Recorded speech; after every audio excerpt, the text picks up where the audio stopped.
मित्रों, आज आप सभी लोगों का मेरे इस YouTube चैनल ज्ञान पाठशाला 2.0 में स्वागत है। आप लोग कैसे हैं? उम्मीद करते हैं अच्छे होंगे। तो आज कक्षा 10 के जो बायोलॉजी का जो चैप्टर है जिसका नाम है जैव प्रक्रम, आज इसी के बारे में जानकारी लेंगे। जैव प्रक्रम क्या होता है, जैव प्रक्रम किसे कहते हैं, इस सारी जानकारी आज आप लोगों को इस वीडियो के माध्यम से मिल जाएगा। तो चलिए स्टार्ट करते हैं, देखते हैं। जैव प्रक्रम, जिसे इंग्लिश में जो है लाइफ प्रोसेस कहा जाता है। जैव प्रक्रम क्या होता है? जैव प्रक्रम हम जानेंगे इसके बारे में। ये जो दो भाग में डिवाइड होता है, एक होता है जैव जिसको कहते हैं सजीव या जीव, और दूसरा होता है प्रक्रम। प्रक्रम का मतलब दोस्तों होता है प्रक्रियाएं या कह सकते हैं क्रियाएं। तो सजीव किसे कहते हैं? जीव सजीव। तो सजीव उन्हें कहते हैं जिनमें जीव होता है, जो सारी क्रियाएं करते हैं, जैसे में कह सकते हैं रेस्पायरेशन, एक्सट्रेशन, रिप्रोडक्शन, ये सारी क्रियाएं जो करते हैं, सांस लेते हैं, हिलते डुलते हैं, मूव करते हैं, वृद्धि करते हैं, उन सभी को जो है सजीव कहा जाता है। और ये सारे जो क्वालिटीज होते हैं, जो गुण होते हैं, जिनमें नहीं होते हैं तो उन्हें निर्जीव मतलब कहते हैं, लाइफलेस कहते हैं। तो यहाँ से आप लोग को समझ में आ गया होगा कि सजीव और जीव का मतलब क्या है। तो सजीव उन्हें कहते हैं जिनके अंदर जीवन होता है, जो जीते हैं, जो वृद्धि करते हैं, जो जनन करते हैं, उनको सजीव कहा जाता है। तो यहाँ जैव का मतलब सजीव हो गया। सजीव और निर्जीव में आप लोग को अंतर स्पष्ट हो गया होगा। अब बात करते हैं क्रियाएं। तो प्रक्रम का मतलब होता है क्रियाएं। तो जीवन जीने के लिए जितनी सारी क्रियाएं करनी पड़ती है, उन सभी क्रियाओं को जो है जैव प्रक्रम कहा जाता है। जैसे आप लोगों को पता होगा कि जीवन जीने के लिए जो है सांस लेना भी जरूरी है, जनन करना भी जरूरी है, उत्सर्जन भी जरूरी है, पोषण भी जरूरी है, न्यूट्रिशन जिसे कहते हैं। ये सारी जो प्रोसेस होते हैं, जो सारी क्रियाएं होती हैं, इन सभी क्रियाओं को जो है जैव प्रक्रम के अंतर्गत हम लोग अध्ययन करेंगे। चलो दोस्तों देखते हैं अब जैव प्रक्रम में कौन सारी प्रक्रियाएं या क्रियाएं आती हैं। तो आप लोगों को पता होगा कि जैव प्रक्रम जो जीने के लिए जीवों को जो है जो सारी क्रियाएं करनी होती है, उन्हीं को जैव प्रक्रम करते हैं। तो कौन कौन सी क्रियाएं करते हैं? तो पहला तो होता है पोषण, जिन्हें इंग्लिश में जो है न्यूट्रिशन कहा जाता है, पोषण को। अब पोषण क्या होता है दोस्तों, तो इसको एक अलग चैप्टर में आपको लोग बताएंगे पोषण क्या होता है। फिलहाल आपको बता देते हैं कि पोषण का मतलब होता है कि पोषक जो तत्व होते हैं उनको शरीर के द्वारा अंतर्ग्रहण किया जाता है, मतलब शरीर में ग्रहण किया जाता है, लिया जाता है, उसी को कहते हैं पोषण। या आम तौर पर कह सकते हैं, जो है बोलचाल की भाषा में कहते हैं कि भोजन करना ही क्या होता है, पोषण कहलाता है। अगर आप भोजन कर रहे हैं तो भोजन करेंगे तो उसमें जो है पोषक तत्व प्राप्त होंगे, तो उसी को जो है पोषण कहते हैं। आगे चलते हैं। दूसरा जो प्रोसेस होता है, जो क्रियाएं होती है, श्वसन की होती है। श्वसन को इंग्लिश में रेस्पायरेशन कहते हैं। तो श्वसन क्या होता है? सांस लेना क्या कहलाता है? श्वसन कहलाता है। अब श्वसन में क्या होता है कि जो आप जानते हैं कि जो वायुमंडल से हम जो है ऑक्सीजन ग्रहण करते हैं और कार्बन डाइऑक्साइड जो रिलीज करते हैं, छोड़ते हैं, ये जो प्रोसेस होता है श्वसन का होता है। तीसरा देख लेते हैं वाहन। वाहन में क्या आता है दोस्तों? तो वाहन सर्कुलेशन कहलाता है। इंग्लिश में इसको जो है सीबीएसई वाले सर्कुलेशन कहते हैं, यूपी बोर्ड वाले जो है वाहन से जानते हैं। वाहन या संवहन होता है। इसके अंतर्गत आप लोगों को जो है 3 पार्ट में आपको पढ़ना होगा। पहला आपका हो जाता है धमनी और शिरा। धमनी और शिरा के बारे में पढ़ेंगे। और दूसरा जो होता है पार्ट, इसका हृदय होता है। हार्ट के बारे में सारी जानकारी डिटेल में लेंगे। और तीसरा आपको पढ़ना होगा इसमें ब्लड के बारे में, मतलब रक्त के बारे में। रक्त के बारे में भी पूरे डिटेल से चलेंगे। इसका एक अलग चैप्टर बनाएंगे, आप लोग उसी चैप्टर से इसके बारे में जान लेंगे। फिलहाल इतना ही। वाहन में क्या होता है कि जो सारी संवहन प्रक्रिया होती है, जैसे रुधिर का होता है, हृदय होता है, और उसके साथ साथ जो होता है धमनी शिरा, जो नसें होती हैं, वो सारी जो प्रोसेस आते हैं आपके वाहन या संवहन में आ जाते हैं। तीसरा आप देखते हैं दोस्तों उत्सर्जन में। उत्सर्जन क्या होता है? इसे इंग्लिश में एक्सट्रेशन कहते हैं।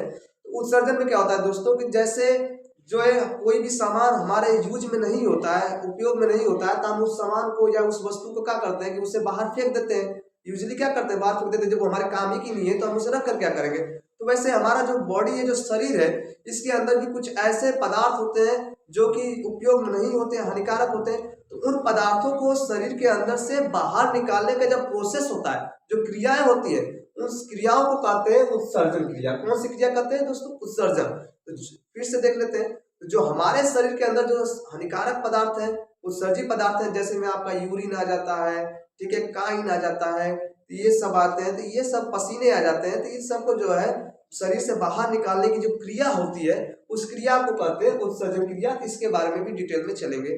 फिर देखते हैं अगला जो प्रोसेस होता है जैव प्रक्रम में, वो होता है जनन। अब ये जनन को इंग्लिश में जो है रिप्रोडक्शन बोलते हैं। अब ये जनन क्या होता है दोस्तों, तो इसमें जैसे क्या होता है, कोई भी जीव अपनी संतान उत्पन्न करता है, मतलब अपने बच्चे पैदा करता है, इस प्रोसेस को, इस क्रिया को जनन क्रिया कहते हैं, या इसे दूसरे नाम से प्रजनन से भी जानते हैं। तो ये क्या होता है कि इससे जो जीवों में वृद्धि होती थी, ये प्रोसेस भी जैव प्रक्रम में ही लिया गया है। अर्थात संतान उत्पन्न करने की जो प्रोसेस होती है, जो क्रियाएं होती हैं, उन्हें जनन क्रिया कहते हैं। पोषण जो होता है दोस्तों, इसको इंग्लिश में जो है न्यूट्रिशन कहते हैं। पोषण का हमारे शरीर के लिए क्यों उपयोगी है पोषण, तो पोषण से क्या होता है कि हम लोग जो वृद्धि करते हैं, जो हमारे शरीर में टूट फूट की जो मरम्मत होती है, उन सभी कार्यों में जो है पोषण जरूरी होता है। तो पोषण कहते किसे हैं, तो पोषक तत्वों को भोजन के द्वारा अंतर्ग्रहण करना, मतलब भोजन के द्वारा उसे शरीर को प्राप्त कराना पोषण कहलाता है। या इससे में कह सकते हैं कि जो पोषक तत्व होते हैं वो हमारे शरीर का अनुरक्षण करते हैं। अनुरक्षण का मतलब होता है दोस्तों कि रक्षा करना। जैसे तो कहीं घाव लग गया, टूट फूट हो गया, तो वहां पर जो उसका जो अच्छा करना, ये क्या कहलाता है, पोषण में आता है। पोषण कितने प्रकार के होते हैं, तो पोषण जो होते हैं दो प्रकार के, एक होता है स्व पोषण होता है, और दूसरा आप कह सकते हैं पर पोषण या विषम पोषण होता है। स्व पोषण को इंग्लिश में ऑटोट्रॉफिक न्यूट्रिशन बोलते हैं, पर पोषण को जो इंग्लिश में हेटेरोट्रॉफिक कहते हैं न्यूट्रिशन। पर पोषण कहे या विषम पोषण कहे बात एक ही है। अब बात करेंगे दोस्तों स्व पोषण की। स्व पोषण किसे कहते हैं, तो स्व पोषण उससे कहते हैं दोस्तों जो जीव अपना भोजन स्वयं बनाते हैं। जो जीव अपना भोजन स्वयं बनाते हैं उन जीवों को जो है स्वपोषी जीव कहते हैं, और इस प्रक्रिया को स्वपोषण कहते हैं। तो स्वपोषण कौन कौन से जीव करते हैं, तो पेड़ पौधे करते हैं, और कुछ जो है बैक्टीरिया आते हैं जिन्हें जीवाणु कहते हैं, साइनोबैक्टीरियम, ये जो होते हैं स्वपोषण का कार्य करते हैं। ये अपना भोजन जो है स्वयं बनाते हैं। इनको जल और प्रकाश, जो सूर्य का प्रकाश होता है, इसकी आवश्यकता होती है। इसकी आवश्यकता में ये अपना भोजन स्वयं तैयार कर लेते हैं, स्वयं बना लेते हैं। तो इसलिए इन्हें जो है स्वपोषी कहते हैं, या और इस क्रिया को जो है स्वपोषण क्रिया कहते हैं। पर पोषण या विषम पोषण किन्हें कहेंगे दोस्तों, तो पर पोषण या विषम पोषण जो होते हैं ऐसे जीव जो अपना भोजन स्वयं तैयार नहीं कर पाते, स्वयं नहीं बना पाते, दूसरे जो है जंतुओं पर या दूसरे जीवों पर निर्भर होते हैं, उन्हें जो है विषम पोषण या स्वपोषी कहते हैं, सॉरी विषम पोषी कहते हैं। अब इसमें क्या होता है दोस्तों, इसमें आपके जो है शाकाहारी जीव आते हैं, मांसाहारी जीव आते हैं, और सर्वाहारी आते हैं, मृतोपजीवी आते हैं, और परजीवी आते हैं। तो विषम पोषण या पर पोषण का मतलब आप लोगों को समझ में आ गया होगा। ऐसे जीव जो अपना भोजन स्वयं नहीं बना सकते हैं, दूसरे जीवों पर क्या होते हैं, निर्भर होते हैं, दूसरे जीवों पर डिपेंड होते हैं, तो उन जीवों को कहते हैं परपोषी या विषम पोषी जीव कहते हैं। और इस क्रिया को जो है, इस जो है प्रक्रिया को जो है विषम पोषण या पर पोषण प्रक्रिया कहते हैं। तो यहाँ तक आप लोग को समझ में आ गया होगा। पोषण के दो पार्ट, स्वपोषण, पर पोषण, और स्वपोषी जीव किन्हें कहेंगे, परपोषी या विषम पोषी जीव किन्हें कहेंगे, ये आप लोग को यहाँ से समझ में आ गया होगा। तो अब बात करेंगे आगे जो है पर पोषण या विषम पोषण की। विषम पोषण या पर पोषण जो होता है, इनमें देखते हैं कौन कौन से जीव आते हैं जो कि दूसरे जीवों पर निर्भर होते हैं। यहाँ बात करेंगे हम लोग शाकाहारी पर। शाकाहारी को जो है हर्बीवोर्स, इंग्लिश में हर्बीवोर्स कहते हैं, सीबीएसई वाले इसको जो है हर्बीवोर्स से जानते हैं। और शाकाहारी जीव किसे कहते हैं, तो शाकाहारी जीव के अंतर्गत वे जीव आते हैं जो शाक कहने का मतलब जो है पत्तियां, फूल और जो है पेड़ पौधे जो है खाते हैं, तो उन्हें जो है शाकाहारी जीव कहते हैं। जैसे में आप देख सकते हैं कि शाकाहारी जीव में गाय आता है, भैंस, बकरी और भेड़, ये सब जो जीव होते हैं शाकाहारी जीव में आते हैं, क्योंकि ये सब जो है पेड़ पौधों के फूल पत्तियां जो है खाते हैं। फिर उसके बाद देखेंगे पर पोषण विषम पोषण में जो है मांसाहारी जीव आते हैं। मांसाहारी जीव जो होते हैं इन्हें इंग्लिश में कार्निवोर्स बोलते हैं। और ये जीव मांसाहारी जीव किसे कहते हैं, तो मांसाहारी जीव में वे जीव आते हैं जो दूसरे जंतुओं का मांस खाते हैं। इनके नाम में ही दोस्तों ये डेफिनेशन आपको पता चल जाएगा कि मांसाहारी है, मतलब मांस खाने वाले, मांस का भक्षण करने वाले को मांसाहारी कहते हैं। तो इन जीवों में आते हैं शेर आता है, चीता आता है, और लोमड़ी आता है। ये सब क्या करते हैं कि ये सब दूसरे जीवों का मांस खाते हैं, तो इसलिए इनको जो है मांसाहारी जीव कहते हैं। तीसरे पर देखते हैं दोस्तों तो सर्वाहारी, इसे जो है अंग्रेजी में ओमनिवर्स कहते हैं। तो सर्वाहारी में दोस्तों कौन कौन से जीव आते हैं, तो सर्वाहारी जीव में ऐसे जीव आते हैं कि जो पेड़ पौधों के पत्तियां और फल भी खाते हैं और जो है दूसरे जंतुओं का जो है मांस भी खाते हैं, मतलब दोनों खा लेते हैं, मांस भी खाते हैं और जो है पेड़ पौधों की पत्तियां और फूल भी खाते हैं। तो इन जीवों को जो है सर्वाहारी जीव कहते हैं। जैसे में मनुष्य आता है, मनुष्य जो है मांस भी यूज, कोई कोई मनुष्य होता है मांस भी यूज करता है और जो है पेड़ पौधों की पत्तियां फल वगैरह भी खाता है। और कुत्ता आता है और बिल्ली आते हैं, तो ये सब जीव जो होते हैं सर्वाहारी जीव में आते हैं। आगे चलते हैं दोस्तों, तो दिया है मृतोपजीवी। मृतोपजीवी जो होता है दोस्तों, इसको इंग्लिश में सैप्रोजोइक बोलते हैं, मृतोपजीवी। अब इसके नाम में दोस्तों आप डेफिनेशन इसका देख सकते हैं कि ऐसे जीव जो किसी सड़े गले स्थानों पर या किसी जीव जंतु के मृत शरीर पर, कैसा शरीर, मृत मतलब जो जंतु मर जाते हैं तो उनके शरीर से अपना भोजन प्राप्त करते हैं, तो इन जंतुओं को जो है मृतोपजीवी के वर्ग में रखा गया है। जो कि सड़े गले स्थानों पर हो या जो जीव जंतु मरे हुए हो उनके शरीर से अपना भोजन प्राप्त करते हो, तो ऐसे जो है जंतुओं को जो है मृतोपजीवी कहा जाता है। इसमें दोस्तों कवक आता है, फंक्स जो बोलते हैं कवक, एगेरिकस और मोनोट्रोपा, ऐसे सारे जो जीव होते हैं या कुछ जो सूक्ष्म जीव होते हैं उन्हें जो है मृतोपजीवी कहते हैं। यहाँ तक आप लोग को दोस्तों समझ में आ गया होगा। आगे देखते हैं, अगला जो है परजीवी है। परजीवी को जो है पैरासाइट कहते हैं। अब परजीवी किसे कहते हैं, तो पर का मतलब होता है दोस्तों दूसरा, अपना और पराया का मतलब तो आप लोग समझते ही होंगे, तो पर का मतलब क्या होता है दूसरा। तो परजीवी किन्हें कहेंगे, ऐसे जीव जो किसी दूसरे जीव के शरीर पर रहकर अपना भोजन प्राप्त करते हैं।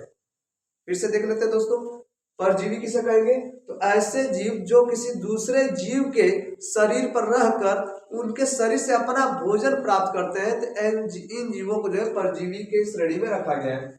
जिसमें परजीवी जो होते हैं दो प्रकार के होते हैं, एक होता है बाह्य परजीवी जिसको एक्टोपैरासाइट बोलते हैं, और एक होता है अंतः परजीवी जिसको इंग्लिश में इंडोपैरासाइट बोलते हैं। अब दोनों में क्या फर्क होता है कि बाह्य परजीवी किसे कहेंगे, अंतः परजीवी किसे कहेंगे, इसको देख लेते हैं। तो बाह्य का मतलब दोस्तों होता है बाहरी, क्या होता है बाहरी। तो जो परजीवी शरीर के बाहर रहकर अपना भोजन प्राप्त करते हैं उन्हें बाह्य परजीवी कहते हैं। अंतः परजीवी ऐसे परजीवी जो शरीर के बाहर नहीं, शरीर के अंदर रहकर जो है अपना भोजन प्राप्त करते हैं, इन्हें अंतः परजीवी कहते हैं। अब शरीर के बाहर में देखो तो बाह्य परजीवी में कौन कौन से आते हैं, तो दोस्तों आप लोग मच्छर को जानते ही हैं, खटमल, जू, जो ये सब जो होते हैं ये बाह्य परजीवी में आते हैं, क्योंकि ये सब जो है शरीर के बाहर से अपना भोजन प्राप्त कर लेते हैं। अंतः परजीवी में कौन से आते हैं, तो अंतः परजीवी में फीता कृमि, लीवर फ्लो, एस्कैरिस, ये जो होते हैं सूक्ष्म जीव होते हैं जो शरीर के अंदर उपस्थित होते हैं और वहां से अपना भोजन प्राप्त करते हैं, तो इससे जो है अंतः परजीवी के श्रेणी में रखा गया है। पोषक तत्व, इसे इंग्लिश में जो है दोस्तों कहते हैं न्यूट्रिशन एलिमेंट। अब इसमें कौन कौन से तत्व आते हैं, जो पोषक तत्व आते हैं जिन्हें शरीर की आवश्यकता होती है वृद्धि करने के लिए। तो देखते हैं दोस्तों, पहला जो आता है पोषक तत्व में कार्बोहाइड्रेट। तो कार्बोहाइड्रेट जो होता है दोस्तों तीन जो है तत्व से मिलकर बनता है, कार्बन, हाइड्रोजन और ऑक्सीजन, इसलिए इसका नाम जो है कार्बोहाइड्रेट रखा जाता है।